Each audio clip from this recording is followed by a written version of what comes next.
I mean, with Gator, head coach of the Atlanta Reign, after a pretty successful season, I think you were pretty much the most dominant team for most of the year, and then you had a little bit of a dip at the end.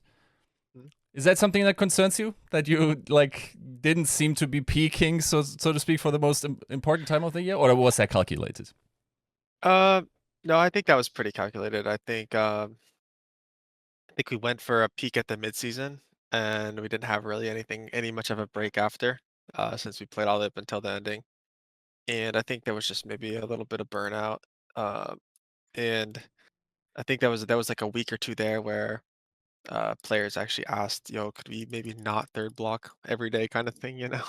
So um, yeah, I think there was a little bit of, and then also there was some meta shift, meta changing. So I don't think uh, I don't think it was too much to worry about. I think what matters most is peaking around tournament time. So I think that's kind of where our focus was. Have you been able to increase practice load again, or do you feel comfortable only having blocks, or like even in one block? It depends, I suppose, also on if opponents are Yeah. available. What's the scrim situation like? It, this can definitely varies week to week. In the current situation, we could really only do 2 blocks a day right now, since our really only scrum law is mayhem. Um, but then we just make the most of it. We'll go over, start before, kind of thing. Just make the most of that time, and then we'll end up spending. We could easily spend just as long talking about the block as we were playing the block, right? So um, I think I think we make the most of like the situation right now with the scrum, like current scrum environment. Right. It feels like for practically no season in the Overwatch League, the best team or the consensus best team has been able to maintain the highest level and win everything over the entire period. Is that just like due to how much it takes to be the best team in the world? Yeah, yeah, it's a lot of pressure, a lot of time. Um, there's no, it's I feel like we've kind of made it look easy this season, but we've actually had a lot of ups and downs, I'd say. Mhm. Um, we don't just roll up into practice every day, just winning every map. So um, yeah, I think there's just a lot of ups and downs throughout the season. Um, and uh, yeah, I mean, there's definitely a little bit of burnout at some points. So yeah, I'd say yeah, it's definitely not easy for sure. For sure. Now going into playoffs, there are a couple of things happening, and I think like the best is to start talking about the award season because you had a little bit, I mean, a campaign, I would say, going on. Yeah, yeah. Yeah, And very, very small campaign compared to others, but yes. yes, true. Now, I suppose the first challenge in your Mhm, campaign, if you have a team like yours, mhm. is is figuring out your nominee, right? Like your inner team Yeah. nominee, because you don't want to cannibalize votes Mhm. from Atlanta Yeah, Reign fans. So yes. you decided on Lip. So how did that happen? We decided that we thought he had the best chance of winning, pretty much, essentially. Regardless of who we think or anything, we think he had the best chance of winning. So, as you said, like, we didn't want to cannibalize the votes. So, think kind of like making him our nominee slash we're gonna like campaign for him was the play we thought. Yeah, for sure. Now, okay, here's an interesting Mm, perspective because I mhm. asked Junkbuck and Gunba, I think, have said they actually don't think Lip is the best player on your team. The player that's convinced them the most, and if they had to choose an MVP candidate from your team, would have been Stalker. Do you have any statement to that? Because theoretically speaking, yes, Lib is a big name. I understand from a political perspective Mhm. why, like a guy that probably could have won MVP for the last 2 or 3 years, right, Yeah, is probably the better candidate. yeah. But it's also, the Overwatch League coaches seem to be very impressed with Stalker's abilities, and he's also a DPS who, historically have done better in votes. Um, I would say that's like definitely meta dependent. Um, but I think one's the best Sombra in the world and one's the best Tracer. So you kind of just pick whichever one you want, if I'm being honest. And I think one's like up and coming, so it's like it's more like the flashy pick. And I mean, you can't, I can't sit there and like deny that. That's like that's a very fair um like analysis for sure, 100%. And like he's probably like the easiest player to work with too. I'm not gonna lie. Like he's just he reminds me of kind of like Edison, where he's just does everything he's asked, always just tries his hardest, never causes any problems, never anything, just sweats at all times. You know what I mean? So, yeah, it's a very fair assessment. I think I won't like go against that. For At sure. all actually. I think another talking point in the community was that ChiYo didn't receive a nomination for MVP. Do you have any thoughts on that? Um, yeah, no, that was just slander. I straight up slander. Like that's just criminal behavior, slander. I guess they did the you can only nominate so many people from one team, but that shit was just like I don't understand how that happens, but yeah, yeah, I think he's like undeniably the best main support the entire year. So um, yeah, it was kind of weird that I didn't get nominated, but I mean I also see why I get it, and he knows why too. So it's not like it's, you know, it's like a all good kind of thing. Like I think everyone knows why. Since there's like the cap on the teams, so only so many people can. So For sure, yeah. I guess the other question then is role stars. hmm I assume, given what you've said about APAC in the past, the yeah, the decision to split the roles or the role stars into APAC and NA 2-2 on each side is not very yeah. popular with you. If I'm, I you know the reason I'm okay with it is because they would not have any role stars if not. You know what I mean? Like I'm just gonna be real. So like if they want to make sure that region gets some role stars, that's fine. But um, at least they are out of like forthright with it and saying that um you have to pick a couple AP. You have to throw a bone to the couple of the APAC guys over there. So I think that's fine. I think yeah. I mean, I get why they did it because I really don't think there'd be a single one. So not even in tank uh, position. I think tank is probably the most likely for APAC. how many is there? Four? Is there 4, four yeah. roles?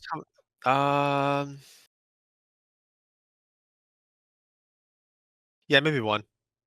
Maybe one. Um, Yeah, Magger, what's Usha? Ham Oh, yeah, Hamden. Magger Okay. Hamden, yeah, could Yeah, okay, definitely get okay. it Yeah, for sure. for sure. Yeah, they're good players, great players. So yeah, that's very fair. But like the majority, I don't think they'd have much of anything, if not. For sure, yeah. Did you even find it fruitful to study their VODs over the season? Um, no, actually at all. I quite literally try to avoid watching their stuff too much. It's funny because I I mean I watched the matches back obviously, and then I've kind of like brought it up like, hey guys, like it's kind of like something I saw someone playing doing well with. You guys want to try this shit? Like you want to? Because my guys like they want me to bring options to the table, right? And it's just almost every time, 9 out of 10 times, it's no, it's APAC. I'm not even gonna try it just because of that. Like I want no one, I want no, not interested at all in anything they do. So yeah, I don't think I don't think you gain too much from watching that region because there's so much weirdly almost gentlemen agreeing. It's kind of like COD League. They're just like gentlemen agreeing shit off cooldown essentially. So I don't think that you get too much out of watching their stuff, unfortunately. Okay, fair enough. There is one other award that's, I Mhm. guess, of personal concern to you. Yeah. And in the past, I would say there were two types of voters or hmm votes.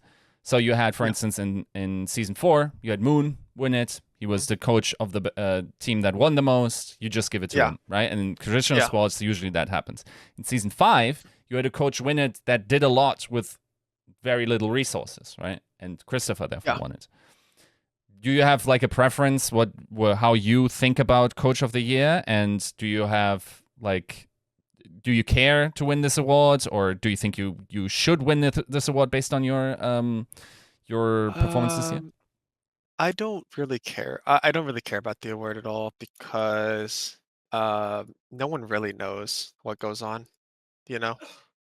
So no one really knows like what all these coaches do. They really don't. And there's been there's been people that's won it, and I'm not gonna say that, but there's been very undeservings, and there's been people that were more deserving, and there's people that were the perfect choice for it some years. So it's kind of like it's just kind of a bit irrelevant, I think. I don't think a single person, any coach is like, oh my God, I won coach of the year. You know, I don't Right. think anybody like really thinks of that. It's not like it's not really a thing. Um, because nobody's like really in these practice rooms every day. Like nobody actually knows. So and the people voting honestly have no fucking clue like what goes on in these teams. So um, yeah, I think it's definitely case by case. I think if you have a situation where somebody's so say Valiant, say Valiant just started dominating, right? And they're a remote team of Western players, right? I would be like, okay, like whoever the fuck's running that organization, like give that man the award, you know? Yeah. But but if you have like a mid-table team that slightly punches up, no, I don't think so at all. That's not fair because like look at the what is it? The 20 was it the 2020 2021 Atlanta Reign where at the beginning of the season every single person was saying that team was bottom 3, right? Mm, With Mihawk, Pelican and shit, right? And that team ends up going top 4 in what 5 tournaments straight, going to Hawaii 4 times that year. You know what I mean? yeah. And then going grand finals, and I don't think Brad ever even got considered for that award. Yeah. Like not even once, right? I don't even think his name was ever even considered or thrown out there once, right? And that team was not a very expensive roster. Like that was a roster that made grand finals with 4 Western players, and nobody on that team was making I don't even think over like 120K or something. Like it was not like it was not that expensive of a roster. So there's like so I think that's also that could have been coach of the year right there, but I don't think his name even ever got thrown in the mix, right? So I think it's just all about like narratives more than anything. It's always narratives with this kind of shit. So I think it's quite irrelevant to me. And if anything, I'm gonna be honest, I kind of don't really want to win it because I think I think all it does is create open like a can of worms. Like I just don't actually care. I've been someone who really never cares like what the public thinks, right? Hmm. Within reason, I don't ever do anything, but I don't really care. So I I I literally would just rather someone else win it. Like I don't really care. I actually voted for Gumba myself. So Fair. Fair. All right, then let's look a little bit into playoffs. okay. And on paper, this is a Hmm. patch that, at least from what we've heard in terms of what the meta interpretation will be like. So Yeah. some folks have talked about Zarya, Genji, Sojourn, Hmm. Lucio Bap like being Hmm. a comp that I think I talked to Jin from Soul Infernal today. He said 60% of the time that he expects that to be played. That's a composition that can change power levels, right? Because Yeah. this is an off tank meta, therefore it would require, teams maybe to substitute a different tank player in that can very Yep. much change the color of a team. I'm thinking of Yeah. a team like, Dallas Fuel. Like that, Hmm. that team could absolutely be transformed, and you could even see to a degree that they got much better once they could play Hanbin on something like Junker Queen and not have him play Winston. So, do you think Yeah. this is like a silly transformative patch also coming back in relatively late, and therefore it will change up power rankings? Oh, absolutely. Well, I mean, I've said this every year. Every year, the grand finals winner is half luck. I will stand by that. I will fucking die in the hell. I will never change my mind on that. I don't care what anybody says. So, no team is the best at every single meta, and no single team has the same chances of winning in each meta, if that makes sense, Like like so us for instance, we have a chance of winning in every meta, but I mean our chance like go to 80% metas, like let's be honest, you know what I mean? So uh I yeah, I do agree that yes, there will be stuff shaken up and the meta still I mean the matches are in 6 days and I don't think people really know what's meta right now. It's still kind of like going all over the place. So Yeah, we'll see, I guess. that's interesting because when I talk to the other coaches and I ask them for their favorites for the tournament, Yeah, not that often your team's name fell, which I assume is not based yeah. on season record, but is based on recent scrim performance. So, did you get unlucky? Is this not your meta? Uh, no, I wouldn't say unlucky. I think we can win it for sure. Absolutely. I just don't think we're 90% chance of winning. You know what I mean? Right. Um, I think if we were playing any kind of dive, any kind of poke, there's I think 10 standard metas. I think 8 of them we're good to go. So I think there's a couple where we struggle a little bit more. Um, but I'm not really too worried about it. I never bitch about that kind of shit. So I think all good. Uh, Also, I'm pretty sure this other team was just haters. To be honest, like they couldn't shoot back all year, so they finally get a little chance to shoot back. So they all of a sudden we ain't the top dogs anymore. But all good, no big deal. Fair. Now, there was a bracket draw, and Hmm. you guys had first choice based on Yep. being top NA seed. I assume Hmm. it was because you also won mid-season tournament Yep. madness that you got Mhm. the pick over Infernal. Yep. Therefore, you got to dictate the entire strategy, and I assume for you, it actually made sense to think about this and give some Yeah. thought what you wanted the bracket to look like. So, what was your Yeah. strategy going into it? We had there's a couple ways to do it. One of our strategies was we want to put over an NA team because we think the NA teams are stronger. Also, we really wanted to get as many teams from NA on the other side of the bracket as possible so that we can actually scrim them and practice against them. Right. Um, so yeah, that's kind of like our thought process with that. I think Mayhem is a really good team. I think they're kind of like peaking at the right time. So I think we just kind of pushed them over there to make it easy for us. I think them and Outlaws are probably the other two best teams, but I'm quite confident that if we played anybody right now, that we could beat them. Um, I don't think there's sometimes when we're playing these scrims, we will like we're first seed, so we do a lot of we'll pick what the enemy thinks, right? So if we have a 3-3 scrim or a 2-4 scrim, a lot of the times we're just playing our 6 worst maps in that scrim, you know what I mean? Yeah. Uh we get first map pick this whole tournament if we stay winning. So I'm quite confident we can win. Not really I'm not I'm not like stressed or anything about that. I think at the end of the day it's just gonna be who plays better on the day. Sure.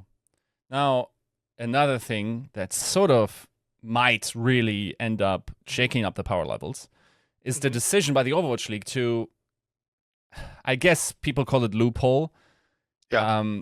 to allow the signing of contenders players and therefore also Mhm. APAC talent that Yeah. might have honestly had a chance to win to qualify for the playoffs, such as in the case of Who Are You or all the O2 Yeah. Plus players, Yeah. to be signed. And that also includes, of course, the players that didn't have an active Overwatch League contract prior to, I guess, August 20th is what I was told. So, do you Yeah. think what do you think about that decision?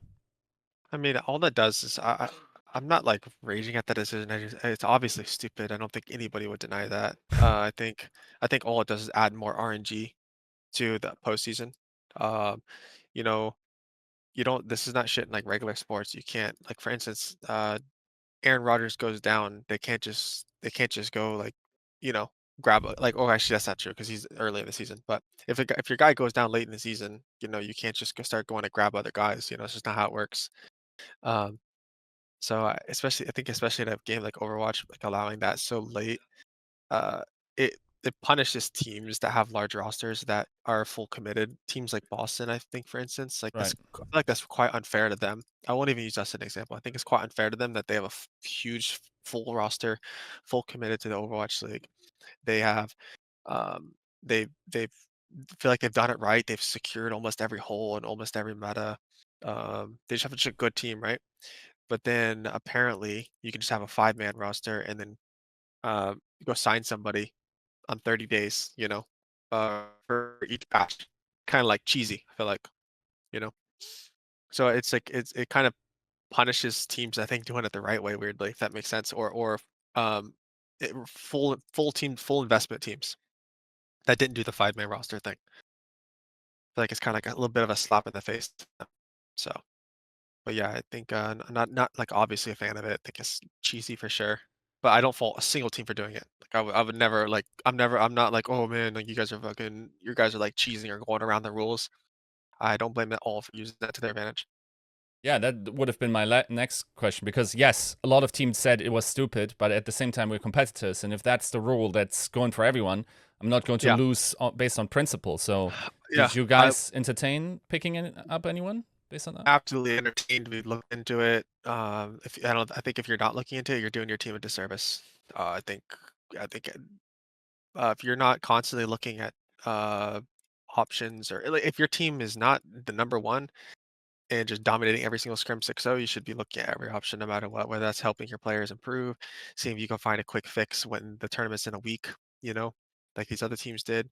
Yeah, I don't. Well, I would literally sign 6 players in 30-day contracts if I thought it was going to make me win, Fair or enough. 5, whatever. Fair enough. Yeah. So yeah, I would be absolutely shameless and even more shameless the rest of them if I thought it would make me win. But I don't think it's going to make our team better, so I didn't. Right. Now, of course, I think it's fair for every competitor to say they're going to win the Overwatch League, and I think that's a healthy attitude to have. Yep. I guess, therefore, my question would have to be, who are you going to meet in the grand finals? I would think an NA team probably. Probably probably Outlaws or Mayhem. I think if I had to guess. Hmm. Do you have a Uh, preference? Like, do you think there's any more likely than the other? Because they're playing in the first round, and yes, both of them can make it out, but one of them would have to be Talk Dog, and then they get the second place of your group, right? Like, there's one that yeah, will dominate. yeah. I mean, it's this thing when playoffs come around, everybody starts getting like an ego. We're winning we're winning. We're winning. You know, everyone starts having this like false confidence shit. Um, so I'm not really sure. Like, I actually don't really care. I really think that if we play really well, we'll just win. So I'm not too pressed either way on it. All right, then as the last question, when are you guys traveling over to Toronto? We're going on the 26th at night. Okay. So I think just 2 days before, essentially. Okay. So that, Kind of just getting the rhythm of things over there.